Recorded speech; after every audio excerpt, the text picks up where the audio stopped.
thank you, ladies, for coming and speaking to us. Now, as you might have guessed, I'm not from England. I'm from Australia, which I remember you guys winning Eurovision back in 1981, and you were massive. You were massive in Australia. Massive. I know. I want to be back there. We want to go back. Yeah. Well, you should. Go back. Come on. Huge.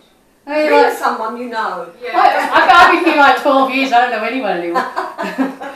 But yeah, like make your mind up. Land of make believe. Like you only have to say that, and they go through your head, round. Okay, so you've been around on and off ever since, and it's pretty phenomenal considering you guys were essentially a manufactured group. So, like, what do you attribute your longevity to? Drugs mainly. Yeah. I looked at you and thought, yeah, there's got to be something going on there. Serious abuse. I don't know. I think and there's a calling out there that people still want to see that stuff. Yeah. I mean, Jay and I have both left and come back and done other things. Yeah. And still do. Yeah. But while there are gigs out there and that people want to see us, we're happy to oblige. Yeah. Yeah. I think in the 90s it all went a bit flat because it was the 90s music happening. But there's been such a yearning for the 80s sound again all over the world. Yeah. So fortunately, all those massive 80s festivals just keep popping up, and unfortunately they want to book us. Well, it's the best music that's ever been, of course. It really is. Yeah. Diverse. That's what's so great about it. Yeah, exactly. I mean, what I think of as 80s music, if I actually look at it, it's like 1983 and whatever. So basically, 81 to 83, whatever, that's you guys. That's your big heyday. Yeah. And, well, you made an impact on me in the teenage me. All right, so staying with Eurovision, essentially pop, we have close ties with Jedward. And they've become memorable for their appearances in the competition. But Fizz, definitely Eurovision legends. What do you think makes an act that goes down in ESC history? Well, we went down in it because of the skirts, didn't we? And, even to this day, that shot, that part of the song, which you want to see some more with the skirts coming on, that gets shown. And yet there are far more outrageous things that have been seen and done on Eurovision since then. Yes. But I think it was probably the most, at the time, it was the most outrageous that any act had been. Yeah, so it was it came across as being a bit ahead of its time. Yeah. And it was appealing. So everyone, all the countries voted for us. They only gave us a few points, but no one left us out. So it accumulated, and we only won by a few points. But it was just that visual thing that made people remember you. It was a certain sound too. It was a different sound to what had been before, wasn't it? Yeah, it was, and it was right. It was we'd come out of the sort of the very heavy 70s. It was either the early 70s was all very shang-a-langy, and then the late 70s was punky, And when we went into the early 80s, it was all a bit uplifting, and I think that our song, the way we looked, the dance routine, it just suited the time. Yeah. It was right for the time, and I think that's why we won. And it's the gimmick. You know, I do think that you can have a great song in Eurovision and a great singer, but you've got to have something that makes the audience remember. Yeah, that's right. If nothing about you actually stands out, then you're not going to be. It doesn't matter where you are in the running. You're not going to be memorable, are you? So the UK's got a new selection process this year. If the UK will ever win again, I mean, I suppose they have to have. I don't think we will. No. I mean, I actually thought the song we put in this year was actually the best song we put in for years. Yeah. And it only came about third from the bottom. Yeah. And I just don't think I don't think it'll ever happen. No. There's so many more countries now that if you actually looked at who might vote for us, it just doesn't work anymore. It's just not there. Yeah. They always talk about the politics, and there have always been politics. Yeah, that's right. But it's this year especially was too ridiculous. The winning song, which of course I can't remember, I didn't even think we'd get past the semis, let alone winning the competition. That was extremely simple, wasn't it? Yeah. Australia should have won, really should have won. Yeah, they were brilliant. Yes. I thought they're, to be in the second year, they really nailed it. And we always, my husband and I said, we just go, actually standing in front of the TV and go, oh my God, it's going to happen. They did win, didn't they? Huh? The first vote they did win. Yes. It was the public vote that they lost on. Just weird. Anyway, whatever. So, and I know they love us. Yes. Well, like ABBA, the first country in the world that was they were big was in Australia. Yeah. Anyway, this is a bit off piste, but we moved over here 12 years ago, and one of the thing that tipped us over coming was the fact that we could vote in the Eurovision. Oh wow! I know, so nerdy. But anyway, oh my! And I discovered you could actually go to the Eurovision. I'm like, what? I went to Azerbaijan. That was amazing. Anyway, so you got a new tour coming out, and it's the Make Believe tour. Land of Make Believe. Coming up in September, and I'm coming to see you guys in Bromley. I'm bringing my husband. Excellent. Yes. What can fans expect? The hits. Yep. All the hits. Some album tracks. Yep. Lots of fun. Lots of clothes. Costumes, production. Yeah. And seeing us as four again, which is still quite new for people, which makes a big difference visually and vocally. Yeah. So I think it's the strongest we've ever been. It really is. It really is. Yeah. I know there are fans out there who loved the original four lineup. Yeah. But the Bobby that we have with us now did the Eurovision in 1983 for the UK, came sixth, which is good. It's not bad. I mean, it's not Bugs Fizz. It's not as good as first. Yeah, exactly. But he was a friend of ours, and he actually was dating or living with our wardrobe girl. So he was all the time. He was on tour with us on our tour bus. And so we got to know him very well. So he's family anyway. Yeah, he is, and he's been with us now for a little over a year, and he just works. It's just right now. Yeah. He sings great. He dances better than Bobby number one. He's got the gift of the gab. He's got more personality than Bobby number one. Yeah. And he's a really nice guy. Yeah. And we love him, and the audience love him. So where was he when you guys were, He was meant to have held the audition. Yeah. And he was doing something else. He was abroad somewhere, and he couldn't make it. He couldn't make Imagine. If that. I think it would have been a very different camp actually. Yeah. It would definitely have been. And I think the thing is as well, we would have had two very pretty boys. Yeah. So there could have been rivalry. Yeah. All right. So Jay, we were saying earlier about you writing music and whatever, and you've written for your solo albums and for other artists. When are you going to write for formerly of us? I've just written one. Hooray! Good. Are we going to see this on tour? I'm in the process of demoing it. Don't know yet. Oh, please. I've written something, early demo stage. Yeah. And until I'm really happy with it, I won't even play it. Oh, okay. But I know it's got a good chorus. Just making it Fizzified. Yes. It's a bit gospel-y actually. Oh, that should be quite nice. I'd like that.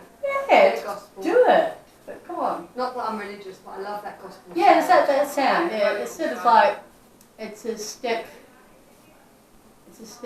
back from soul, isn't it? So it's really really nice. It's roots, man. Roots. Yes, that's the new word, isn't it? All right. So I've been checking out the fan site on Facebook, the Cheryl and Jay formerly of Fizz with Bobby McVeigh official fan club. Trips off the tongue, isn't it? But yeah, I'm really, really touched by how dedicated your fans are. Like they're just lovely, and how important are fans for you guys, and also social media, because you come from a position where there was no social media, and now has it been hard to adapt to that? Have you always been really accessible to your fans, or no? Because this wasn't like that. Yeah. We always had fan clubs. So there was fan letters going out. Yeah. And I think we all had individual fan clubs as well. And we would write our own kind of what's now called a blog. Yeah. But, we'd write our own little piece for them to read, and that's as far as they got. Yeah. Yeah. And then you'd have your website, which is a step further to what it is like now. Yeah. But then obviously with Twitter and Facebook and all Instagram and everything, Yeah. It's a different world, but it speeds things up. Yeah. Which is quite useful and helpful, and well, it's an amazing thing, really. I mean, you get, it's growing all the time. Yeah. Because we're just there, so easy to find. Well, I think they really appreciate it. The fact that, for instance, this morning there was a girl who put, who's going to Catton Hall. We're doing a gig at Catton Hall Festival this weekend, Friday. Yeah. And so I posted me. Oh. And she replied, I didn't expect you to. But they love that. Yeah, that's right. That's right. So I think that even though we were a bit precious for a while, you know, I always had a wall in between me and fans. Yeah. And we've knocked that wall down now. Yeah. I think it's the social media thing it's what it's all about. Yeah, that's right. I mean, so long as the fans don't cross that line. And they're usually incredibly respectful. Yeah. And there's only very occasionally we have a problem. Yeah. And it's dealt with very quickly by our admins, which is really helpful. That's good. That's good. So who runs your Twitter then? Well, it's mostly Jay, isn't it? No, John Picton. We do our own Twitter. Yeah. And the fan club Facebook site has admins, but we do involve ourselves in that as well. Oh, that's nice. So although we have people representing us, we also dip in ourselves. That's good. That's good. So that keeps it real, isn't it? Yeah. And again, like when the fans know that you're there tweeting, they're like, oh, wow. It makes you real people.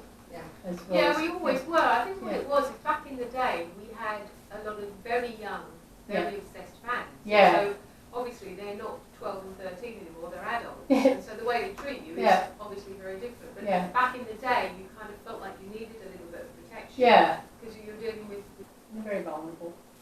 But they come now with their kids. Oh, that's lovely. And the parents that used to bring them come too. So you've got grandparents. So it's a family. Yeah, you've got the whole... Three generations. All right, well, speaking of fans, we have a few questions. Michael from Cork, who says hi. I don't know what the story is. But anyway, he said me like 6 questions, so I've weeded them out. You're currently working with Mike Stock. Can you tell us anything about this new music? Well, there's a few reworked classics. Yeah. And then there's going to be a bunch of new songs which we have yet to hear. Very good. So I like that you're dynamic and you actually are, making new music. Well, he was very proactive about that. He loved us. Yeah. He came to see us at a gig last year and he said it's so good to hear people who can actually sing and harmonise. And he wants us to benefit from, because our deals when we first started, it was so bad. Yeah. We made less than a penny each. Or penny an album. Yeah.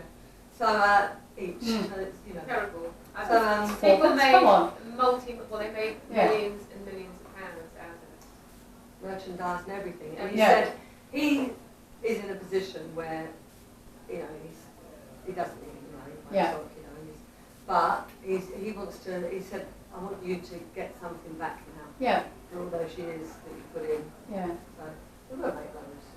No, we won't. It's just, it's nice, actually, I'm really looking forward to finding out. If you Google Mike Stock, he's like in the Guinness Book of Records for having written the most #1s in the UK. Oh. Yeah. And I'm just really intrigued to see how he perceives us, because now he's met us all and done a few tracks. Yeah. I'm really excited to see what he comes up with. And also he's going to collaborate with us on them. So that's good. Very good. He works very fast. Yeah.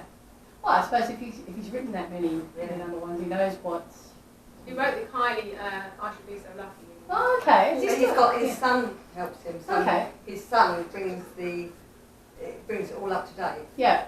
So he's great, isn't he? That's very cool. Okay, well, I was going to get somewhere with that. Oh, yes. So, like, signed to, or you're all independent, or how does it work, like, with your records? Different deals. It's not like when we were with BMG, we were locked into something for several years, which actually, when you left, had potential to run for 20 years. Yeah. But that's another story. Yeah.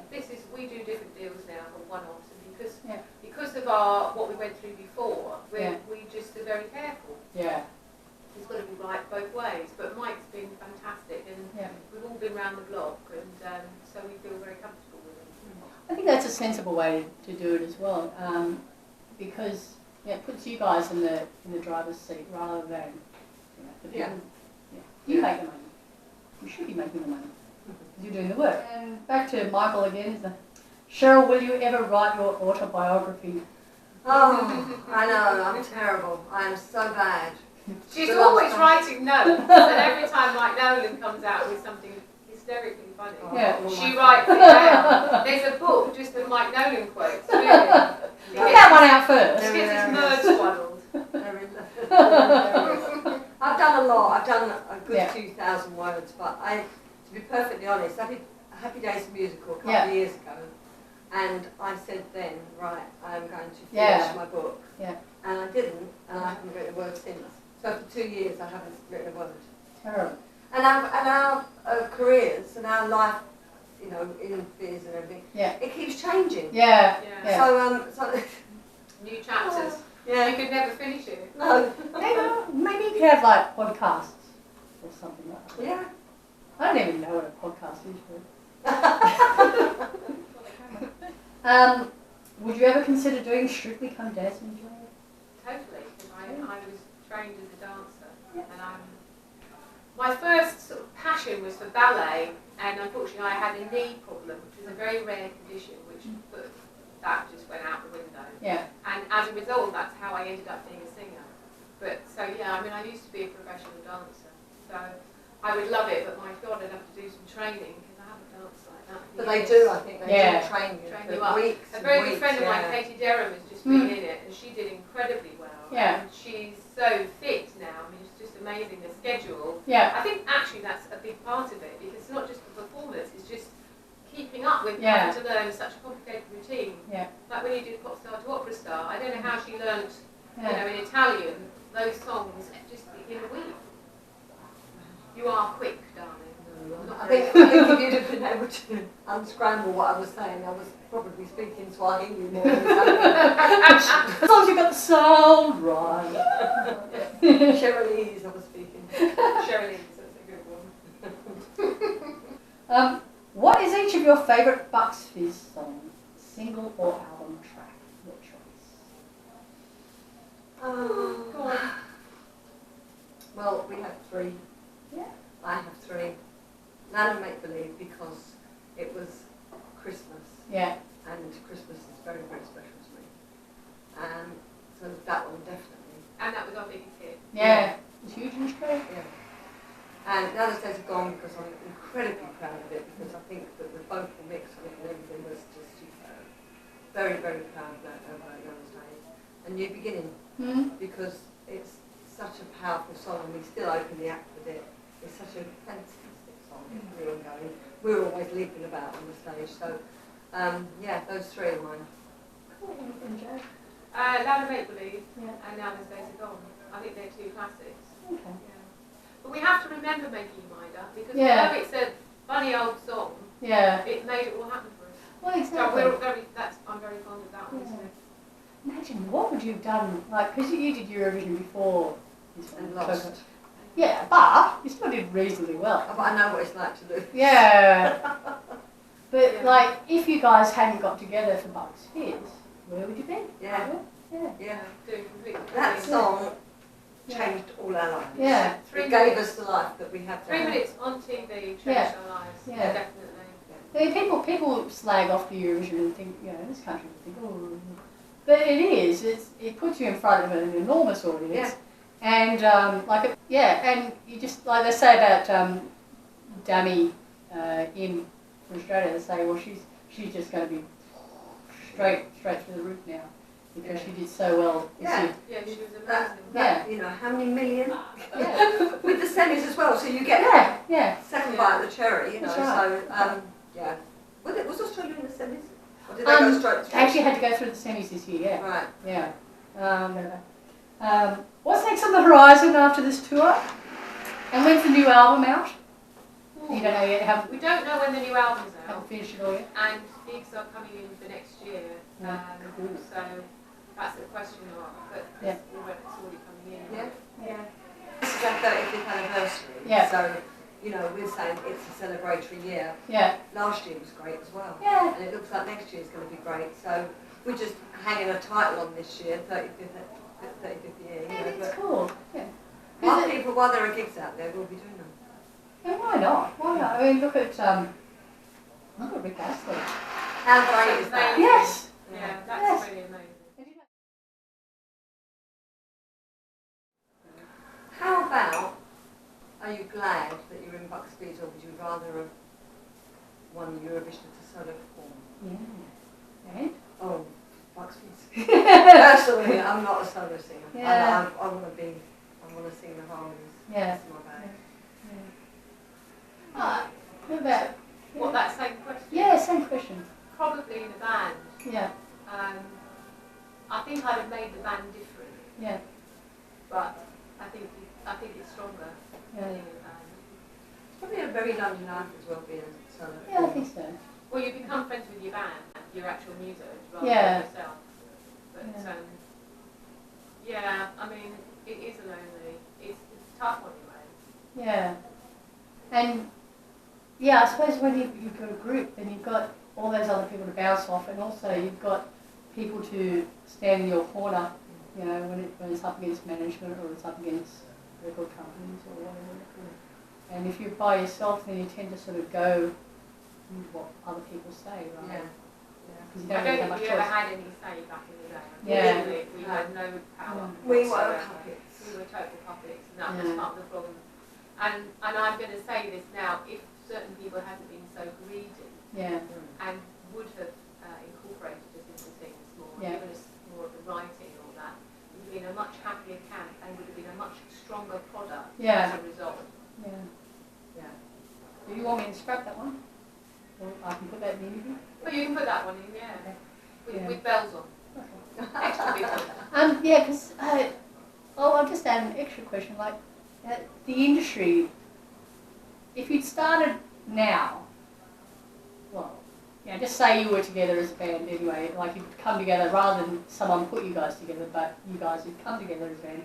How do you think that you would go? Like, what would you do differently in your ideal situation? Well, we'd write our own stuff. Yeah.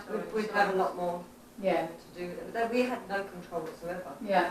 We were like session singers that just came in. We didn't even hear the songs in advance. We just went in and you're singing on what's going to become actually became the number one. Yeah. And you've just heard it for the first time. You were never going to be able to deliver a vocal if you hadn't just had it a little bit, for a week, and you could get used to it. So it was, but it was also to do with our schedule, which was so intense. And we were just, it was like a conveyor belt. It was all about the money. That's what it was all about. Yeah. I knew we never saw any of it. There's a certain so we'd have more control, is what we'd write ourselves. I felt like when we used to go to accountants meetings, I was the only one who actually asked any questions.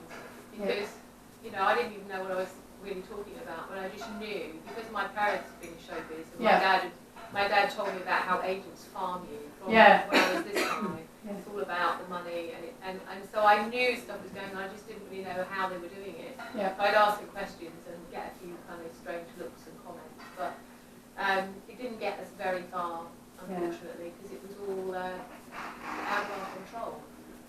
The contract is key. Yeah. I mean, I see, like, we deal with a lot of people who have